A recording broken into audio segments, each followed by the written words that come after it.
NATO, I'm talking about Europe. They have to work on Ukraine. We don't. The United States is very far away. We have a big, beautiful ocean separating us. We have nothing to do with it. Until I came along, NATO was only supposed to pay 2% of GDP, but they weren't paying. Most of the countries weren't paying anything. The United States was paying for virtually 100% of NATO. And I got that stopped. I said, that's not fair. But then more importantly, I got NATO to pay 5%, and now they were paying, and now they are paying. So something nobody said was possible. They said, we will never go up higher than 2%. But they went to 5%, and now they're paying the 5. They didn't pay the 2, and now they're paying the 5. And they're stronger for it, and they have an excellent, by the way, Secretary General, who's possibly in the room. Mark, are you here? Yes, he's here. Hello, Mark. We never asked for anything, and we never got anything. We probably won't get anything unless I decide to use excessive strength and force, where we would be, frankly, unstoppable. But I won't do that. Okay? Now everyone's saying, oh, good. That's probably the biggest statement I made, because people thought I would use force. I don't have to use force. I don't want to use force. I won't use force. All the United States is asking for is a place called Greenland, where we already had it as a trustee, but respectfully returned it back to Denmark not long ago after we defeated the Germans, the Japanese, the Italians, and others in World War II. We gave it back to them. We were a powerful force then, but we are a much more powerful force now. After I rebuilt the military in my first term and continue to do so today, we have a budget of $1.5 trillion. We're bringing back battleships. The battleship is 100 times more powerful than the great battleships you saw in World War II, those great, big, gorgeous ships, the Missouri, the Iowa, the Alabama. Because I thought maybe we could take them out of mothballs. They said, no, sir, these ships are 100, think of that, 100 times more powerful than those big, magnificent pieces of art that you saw so many times ago, that you still see on television. You say, wow, what a force. 100 times, each ship 100 times more powerful than the big battleships of the past. So that was the end of the mothball story. So what we have gotten out of NATO is nothing except to protect Europe from the Soviet Union and now Russia. I mean, we've helped them for so many years. We've never gotten anything, except we pay for NATO. And we paid for many years until I came along. We paid for, in my opinion, 100% of NATO because they weren't paying their bills. And all we're asking for is to get Greenland, including right title and ownership, because you need the ownership to defend it. You can't defend it on a lease. Number one, legally it's not defensible that way, totally. And number two, psychologically, who the hell wants to defend a license agreement or a lease, which is a large piece of ice in the middle of the ocean where if there is a war, much of the action will take place on that piece of ice. Think of it. Those missiles would be flying right over the center of that piece of ice.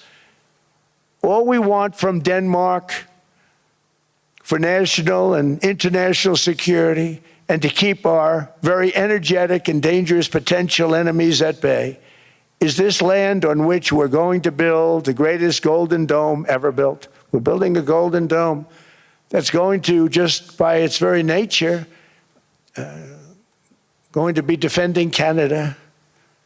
Canada gets a lot of freebies from us, by the way. They should be grateful also, but they're not. I watched your prime minister yesterday. He wasn't so grateful.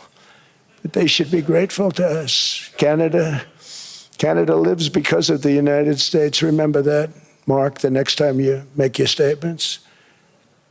What we did for Israel was amazing, but that's nothing compared to what we have planned for the United States, Canada, and the rest of the world. We are going to build a dome like no other. We did it We did it for Israel. And by the way, I told Bibi, stop taking credit for the dome. That's our technology. That's our stuff. But they had a lot of courage, and they were good fighters, and they did a good job, and we wiped out the Iran nuclear threat like nobody can believe. Nobody's ever seen anything like it.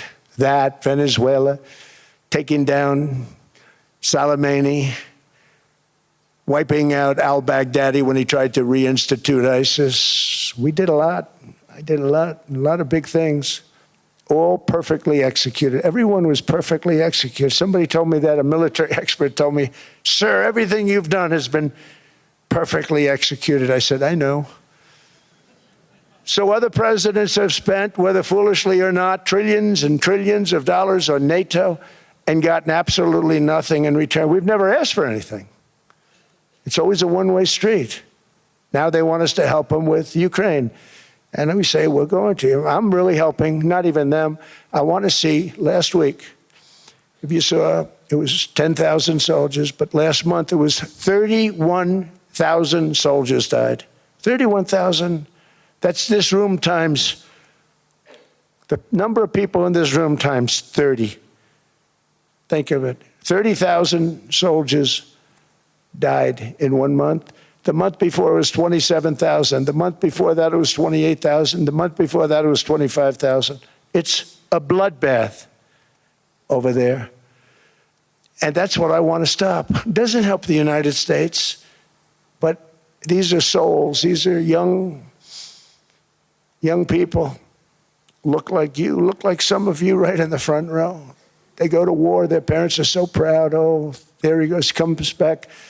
2 weeks later, they get a call, your son's head's been blown off. I want to stop it. It's a horrible war. It's the worst since World War II. They keep going, they'll exceed World War II. The numbers are staggering, how many people they've lost. They don't want to talk about it. Ukraine and Russia lost just tremendous amounts. And I'm dealing with President Putin, and he wants to make a deal, I believe. I'm dealing with President Zelensky, and I think he wants to make a deal. I'm meeting him today. He might be in the audience right now. But they got to get that war stopped because too many people are dying, needlessly dying. Too many souls are being lost. It's the only reason I'm interested in doing it. But in doing it, I'm helping Europe, I'm helping NATO, and I've until the last few days when I told them about Iceland, they loved me. They called me daddy, right, last time. A very smart man said, he's our daddy. He's running it. I was like running it. I went from running it to being a terrible human being. But now what I'm asking for is a piece of ice, cold and poorly located, that can play a vital role in world peace and world protection. It's a very small ask compared to what we have given them for many, many decades. But the problem with NATO is that we'll be there for them 100%. But I'm not sure that they'd be there for us. If we gave them the call, gentlemen, we are being attacked. We're under attack by such and such a nation. I know them all very well. I'm not sure that they'd be there. I know we'd be there for them. I don't know that they'd be there for us. So with all of the money we expend, with all of the blood, sweat, and tears, I don't know that they'd be there for us. They're not there for us on Iceland, that I can tell you. I mean, our stock market took the first dip yesterday because of Iceland. So Iceland's already cost us a lot of money. But that dip is peanuts compared to what it's gone up. And we have an unbelievable future in that stock. That stock market is going to be doubled. We're going to hit 50,000, and that stock market's going to double in a relatively short period of time because of everything that's happening. But this is a good example. After giving NATO and European nations trillions and trillions of dollars in defense, they buy our weapons. We make the greatest weapons in the world, but now we're going to make them faster, much faster. You saw that. I put a cap on the salaries, and I put no buybacks, no stock buybacks, no various other things that they were doing. I mean, they were making $50 million, but it would take them 3 years to give you a Patriot missile. I said, that's not good. My chauffeur can do a better job than that, and he makes slightly less than 50. They make big salaries. If they're going to make those big salaries, they're going to have to produce a lot faster. The good news is we have the greatest equipment in the world. Now we're going to start making it a lot faster. They're going to build additional plants. And all of the money that goes into stock buybacks is going to go into building plants. We're not allowing stock buybacks by defense companies any longer. They're going to build new plants to make Tomahawks, Patriots. We have the best equipment, F-35s. F-47, the new one just coming out. They say it's the most devastating plane, fighter jet ever. Who knows? They called it 47. If I don't like it, I'm going to take the 47 off it. I wonder why they called it 47. We'll have to think about that. But if I don't like it, I'm going to take that 47 off. But it's supposed to be the stage 6. It's supposed to be the first stage 6 plane, undetectable, like our B-2 bombers were undetectable. They flew right over Iran. They were undetectable. And they did their job, and they got the hell out of there. So we want a piece of ice for world protection, and they won't give it. We've never asked for anything else, and we could have kept that piece of land, and we didn't. So they have a choice. You can say yes, and we will be very appreciative, or you can say no, and we will remember. A strong and secure America means a strong NATO. And that's one reason why I'm working every day to ensure our military is very powerful, our borders are very strong, and above all, our economy is strong, because national security requires economic security and economic prosperity, and we have the greatest that we've ever had. Biden and his allies destroyed our economy and gave us perhaps the worst inflation in American history. They say 48 years, I say forever, but I think 48 years is the equivalent to forever. Whether it's 48 years or ever, it's terrible, costing the typical family $33,000. What they did to this country should never, ever be forgotten. It's early, but he has to be rated as the worst president we've ever had by far. The auto pen did much of the damage. The auto pen, he was the auto pen president, because I don't believe a sane president would have ever signed the kind of things that he signed. But now grocery prices, energy prices, airfares, mortgage rates, rent, and car payments are all coming down, and they're coming down fast. We inherited a mess, but we've done a hell of a job in 12 months. Under my most favored nation policy for drug prices, the cost of prescription drugs is coming down by up to 90%, depending on the way you calculate. You could also say 5, 6, 7, 800%. There are two ways of figuring that. But we have a favored nations policy that every president wanted, no president was able to get. I got it, and other nations approved it. And I had to use tariffs in order to get it, because they said, no way. In other words, a pill that costs 10% in London costs $130.